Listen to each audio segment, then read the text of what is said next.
ওই জিনিসটাকে বলা হচ্ছে ব্লাইন্ড স্পট। ট্রাকের ড্রাইভারের একদম নিচে যে জায়গাটা, তারপরে হচ্ছে ড্রাইভারের সাথে যে হেল্পারটা থাকে তার একদম নিচের জায়গাটা,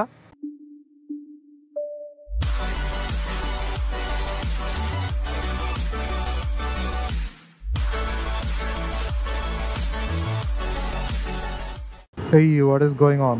এখন রাত বাজে হচ্ছে 11টা, আর আমি আছি ঢাকার অন্যতম বিজি রাস্তাতে, যেটা হচ্ছে মহাখালী ফ্লাইওভার এবং মহাখালীর মোড়টার জায়গাটা। এখান দিয়ে বামে গেলে হচ্ছে আপনি যাইতে পারবেন বুটেক্স, তেজগাঁও, ওই সাইডগুলোতে নাবিস্কো। আর এখান দিয়ে ডানে চলে গেলে আপনি যেতে পারবেন হচ্ছে জাহাঙ্গীর গেট।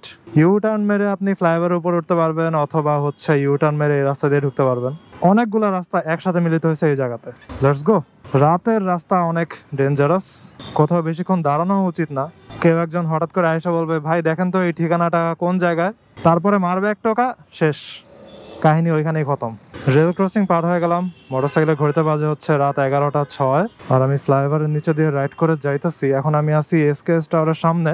গোপ্রোতে কি সমস্যা করতেছে বুঝতেছি না, দুইবার হচ্ছে ক্যামেরা নিজে নিজে বন্ধ হয়ে গেছে, তারপরে ক্যামেরা অন করলাম, এখন আবার নর্মালি রেকর্ড নিতেছে।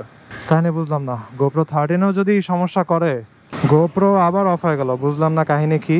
ব্যাটারি চেঞ্জ করলাম, আমি জানি না ব্যাটারির কোনো ইস্যু হয়েছে নাকি, কিন্তু ব্যাটারির চার্জ দেখাইছে মোর দ্যান 50%, কিন্তু নিজে নিজেই ক্যামেরা বন্ধ হয়ে গেছে। কাহিনী বুঝতেছি না কিছু। এখন নতুন আরেকটা ব্যাটারি ঢুকাইলাম, এটা হচ্ছে একদম 100% চার্জ দেওয়া।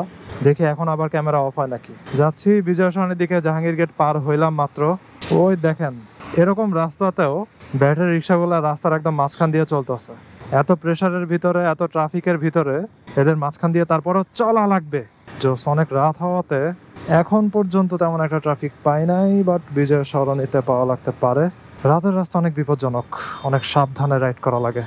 যাক, অ্যাটলিস্ট এই রাস্তাগুলোতে তো আলো আছে। তো এখানে হচ্ছে আমি বিগিনারদের জন্য একটা জিনিস বলি, ওটা হচ্ছে এই যে যেসব জায়গাগুলোতে দেখতেছেন এরকম বড় বড় গাছ লাগানো আছে, অর্থাৎ মানুষের হাইটের থেকে উঁচা, আপনি কখনোই ভাবেন না যে গাছগুলো আচ্ছা চিকন চিকন আছে, এখানে মনে হয় কেউ নাই।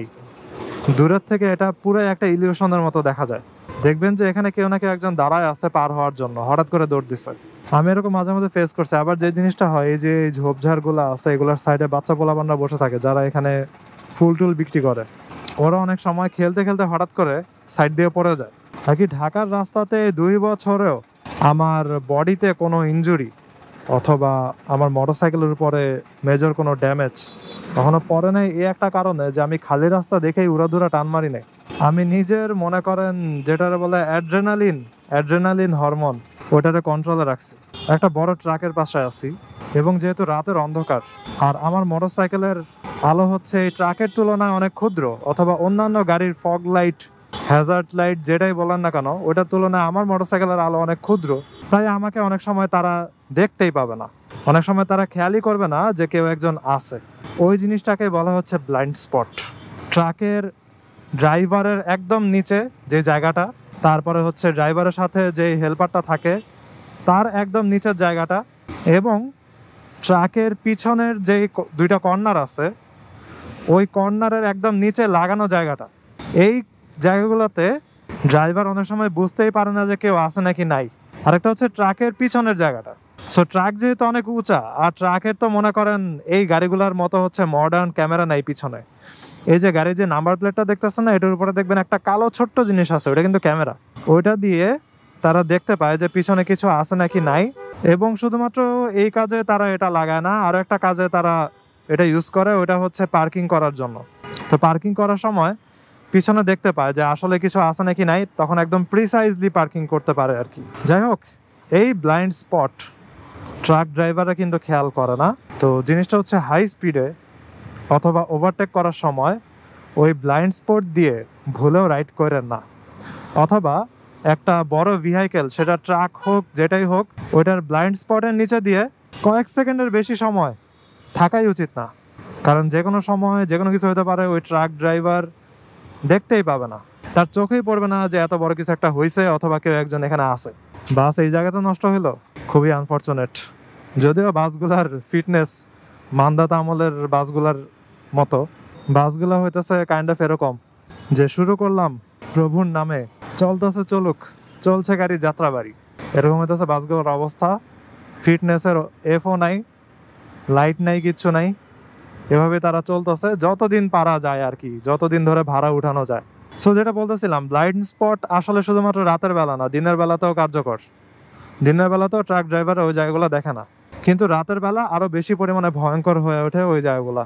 চুল অনেক বড় হয়ে গেছে, চুলগুলো আমার বাতাসের ঠেলায় চোখের ভিতরে এসে ঢুকতেছে, বিরক্তিকর।